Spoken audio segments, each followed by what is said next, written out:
Hello, this is David Zahn with your European Fixed Income Update.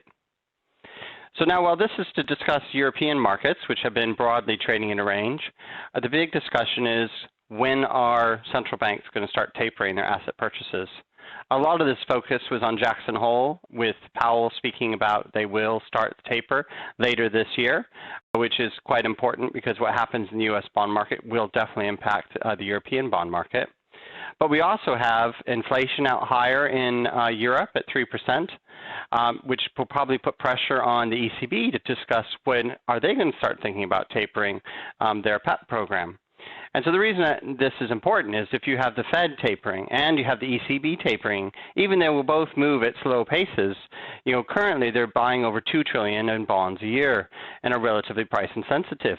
And if that reduces meaningfully, this removes a big buyer for bonds in the world. And so we think this could actually push upwards yields in both the U.S. and Europe. But really in Europe, I think it is key that it will be the peripheral bonds that will probably come under more pressure, as we see that the ECB has been a big buyer of those. Central core European bonds are probably better anchored. But we're not thinking that yields are going to go, a lot higher. We just think that yields need to go up a bit, and then we'll probably stabilize at new, still very low levels. So bonds in Europe are not in for a big sell-off, but we could see a sell-off over the next couple of months as people digest the tapering on both sides of the Atlantic.